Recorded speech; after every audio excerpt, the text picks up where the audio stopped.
नमस्कार, मैं हूं कुमार मनोज और इन्हें तो आप पहचानते होंगे।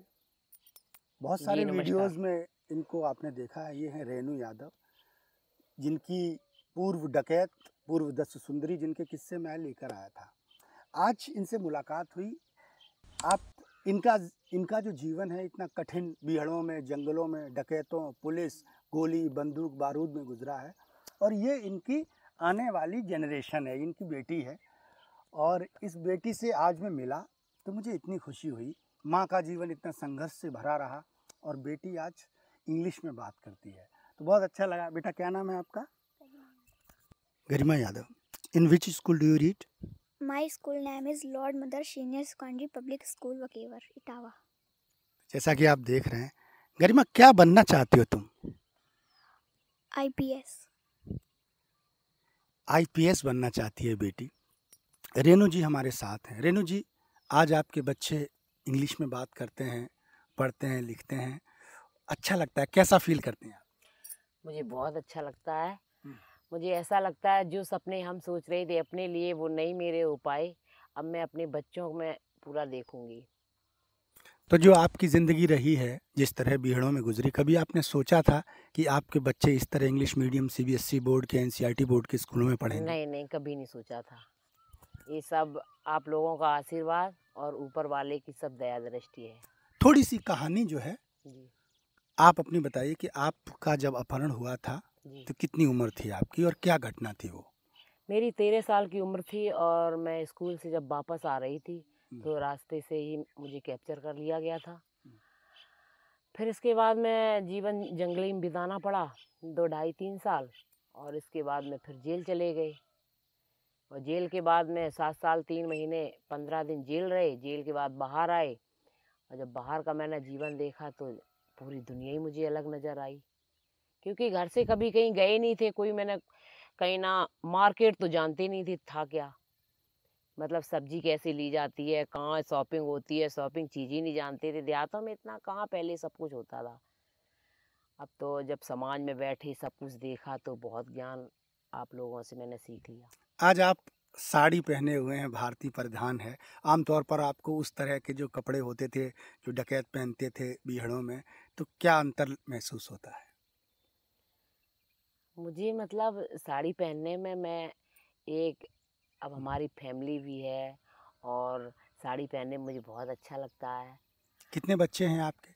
2 बेटा 2 बेटियाँ। 4 बच्चे हैं। सबसे छोटा बच्चा कितनी उम्र का है? 1.5 साल का। तो जब आप बीहड़ से आई थी जी। लौटकर, तब आपसे जो आपके पति थे, उनसे कोई बच्चा था? एक बेटी थी, वो कितने साल की हो गई? वो 19 साल की हो गई। तो ये रेणु यादव जी हैं और इनका जो बीहड़ का जीवन रहा है बहुत संघर्षप्रद। आपने बहुत सारे वीडियो मेरे साथ देखे हैं जिनमें इन्होंने अपनी ज़िंदगी के तमाम सारे किस्से सुनाए हैं। मैं थोड़ा सा गुड़िया से बात करूँगा। गरिमा, आप स्कूल में पढ़ती हैं, Yes, sir. तो आप वहाँ जो बच्चे होते हैं वो कहते हैं कि इनकी मम्मी डकैत थी। Yes, sir. कैसा लगता है? सर अच्छा तो नहीं लगता अच्छा पर नहीं लगता ना? तो तभी आपने फैसला किया कि आप जो है आईपीएस बनेंगे। Yes sir. कभी बच्चों से लेके झगड़ा हुआ इस बात को लेकर कि तुमने मेरी मम्मी को ऐसे क्यों बोला? नहीं सर। अच्छा, तो आपने कभी मम्मी को डकैत रूप में देखा है? Yes sir. देखा है? अच्छा, कैसे? नहीं देखा। ड्रेसअप जब करती होंगी कभी, है? Yes sir. तो ये बच्चे हैं, आप देख रहे हैं कितनी प्यारी सी बच्ची है और इतनी मीठी बातें करती है। बच्चों के सामने माता पिता का जो अतीत होता है वो हमेशा कई बार एक मुंह फैलाकर खड़ा हो जाता है कि लोग जब पूछते हैं कि तुम्हारी माँ डकैत थी। रेणु जी, अब कोई आपको बोलता है कि आप डाकू थी? नहीं, कोई नहीं बोला। अगर पुलिस वगैरह जो केस वगैरह थे वो? केस मेरे सारे जब मैं जेल से निकली तभी डिसाइड हो गए जुमलान में। अच्छा, जुवेनाइल में? सब केस नाबालिगी के लगे हुए थे, तो हमें तो यही पता नहीं चला कि बाहर तारीखें कैसे होती हैं। कितने केस थे आपके ऊपर? केस तो काफ़ी थे, अब इतना याद नहीं है। अच्छा, तो जब आप जेल से छूट के आई थी उस समय कितनी उम्र थी आपकी? हमारी ऐसी होगी 22 साल की लगभग। तो जब अपहरण हुआ तब 13 साल की उम्र थी और सारे केस एक दुर्दांत डकैत के रूप में रेणु यादव जी की एक छवि जो है डकैतों ने प्रचलित कर दी थी और उससे इनकी ज़िंदगी में बहुत कठिनाइयाँ आई। आपके जो पति थे उनका इनकाउंटर हुआ था? नहीं, इनकाउंटर नहीं, रामवीर गुर्जर ने मार दिया था। अच्छा, डकैतों की आपसी मुठभेड़ में। अच्छा, उस समय आपकी अवस्था क्या थी? ऐसे होंगे 16 साल के, 16-17 के। तो अब जो आपके पति हैं वो कौन है? उन्हीं के भाई हैं बड़े। चंदन यादव के बड़े भाई। तो ये बिटिया है। बिटिया, जब पापा जो हैं बहुत सारा प्यार करते हैं आपको? Yes sir. अच्छा लगता है अब? Yes sir. अब घर में तो पुलिस वुलिस कभी आती है? No sir. तो जिंदगी जो है, रेणु यादव जी ने जब बीहड़ से लौट कर आई, जेल काट के आई, तो इन्होंने पूरी जिंदगी को एक नया रूप दे दिया और इन्होंने कसम खाई थी कि अब जो है, जो मेरे जीवन में गुजरा है मैं अपने बच्चों पर नहीं गुजरने दूंगी। तो या इस बात में आप कितनी सफल हुई हैं रेणु जी? किस बात पे? कि आप अपने बच्चों को पढ़ा लिखा कर जो आपने जीवन में भोगा है आपके बच्चे ना भोगें। मैं अपने बच्चों को अगर जीवित रही तो हो सकता है IPS ही बना के मानूं, क्योंकि मैं बहुत लगन के साथ घर में मेहनत करती हूँ। आपने तो देखा ही है कि घर पे भैंसे हैं, हमारे गाय भैंसे रखते हैं और खेती बाड़ी भी है, उसी से बच्चों को पढ़ाते हैं। आय का खेती ही साधन है जी। सरकार की तरफ से। जब आपने कुछ मदद मिली थी जब आप छूट के आई थी? नहीं। तो फिर तो जिंदगी बड़ी कठिन हुई होगी जब लौट के आई, तो कैसे फिर मैनेज किया? अरे वो घर में खेती पाती सब चलता रहता है। अच्छा, घर वालों ने, जो आपके मायका था, उन लोगों ने कोई सपोर्ट किया था उस वक्त? सबने सपोर्ट ही किया था। अच्छा, तो कैसे, किस तरह, जरा बताइए कि जब आप आई छूट के। अरे ये सब अरे बताइए ना, बताइए। अरे बता, चलने दो, बोलो तो। बेचिए ना, घर वालों ने खराब बात करी। नहीं, बुरा बात नहीं, बस जो बात है कहो अच्छे से, बुराई नहीं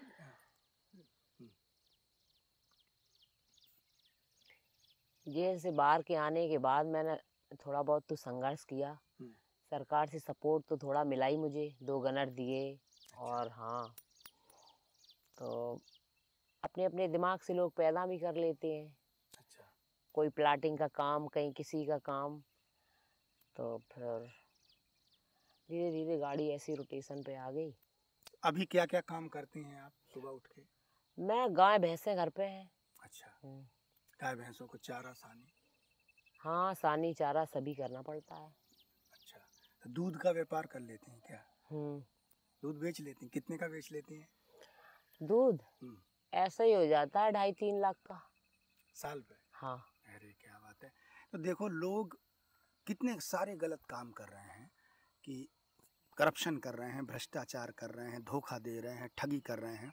ऐसे में बीहड़ की ज़िंदगी गुजारने के बाद रेणु यादव जी ने अपनी जीवन की जो कहानी है उसको उलटने का संकल्प लिया और गाय भैंसें खेती पालकर अपने बच्चों को पढ़ाया। बेटा, कभी कभी दिक्कत आती है क्या पैसों को लेकर? No sir. कभी दिक्कत नहीं आती? सारा कुछ माँ मैनेज करती है, मम्मी पापा? Yes sir. और जो आपसे छोटे वाले हैं वो भी पढ़ रहे होंगे? Yes sir. कहाँ पर? Orchid academy public school. तो आप सुन रहे हैं ना, आप एक तरफ रेणु जी को, जो जिन्होंने इनका रूप देखा होगा, राइफल AK-47 और वो 303 हाथ में लिए, और एक तरफ इनकी बेटी है।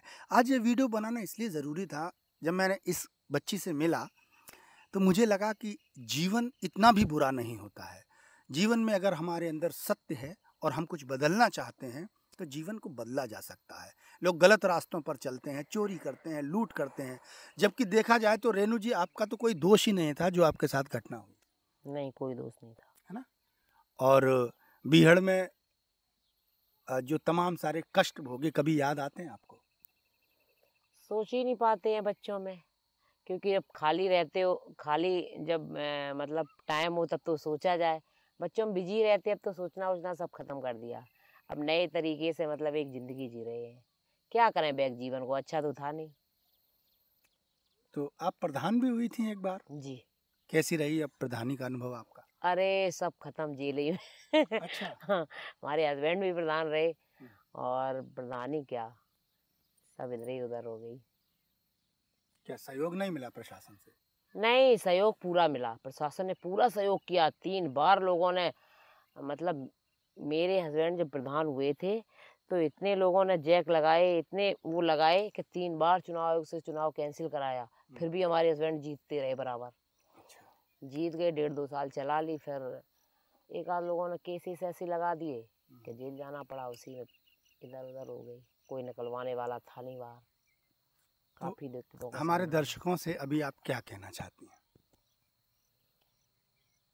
जिंदगी के बारे में, कि जो लोग गलत रास्ते पकड़ लेते हैं उनके लिए क्या किया। मैं संदेश तो है? यही कहना चाहती हूँ भैया, सभी लोग अच्छी से जीवन अपना अपना बिताएं, और हमारे साथ जो बैक में हुआ है उसे तो मैंने छोड़ दिया, और हम सोचते हैं कि ये किसी के साथ, किसी भी महिला के साथ ये ना हो। जो मैंने अपना जीवन जिया है, जितने मतलब मुसीबतों से मैं झेल के आई हूँ बैक जीवन, वो किसी को सामना ना उसका करना पड़े। और सब लोग बहुत अच्छे से मेहनत करके आप लोग खाइए, उसमें ज़्यादा मज़ा है। इधर उधर लूट पाट घसीट से इसमें कोई मज़ा नहीं है। बहुत बहुत धन्यवाद रेनू जी, और बहुत धन्यवाद गरिमा का कि ये दोनों लोग आज हमसे मिले और बात की। दरअसल ये वीडियो इसलिए ज़रूरी है कि लोग ये समझें कि ज़िंदगी की जो शुरुआत है कभी भी की जा सकती है। आप सोचिए कि जिस एक लड़की पर इतने सारे केस लगे हों, हत्या के, अपहरण के, लूट के, और पुलिस कभी भी इनकाउंटर कर सकती थी, जिनके पति को डकैतों से आपसी मुठभेड़ में जिनकी मृत्यु हो गई, उसके बाद इन्होंने जिस तरह जीवन को संवारा है और अपने बच्चों को जिस तरह से अच्छी शिक्षा दे रहे हैं, रेनू जी आप बहुत बहुत बधाई के पात्र हैं और समाज की एक मॉडल भी हैं कि लोग आपसे सीखें। बहुत बहुत धन्यवाद। ठीक, नमस्कार।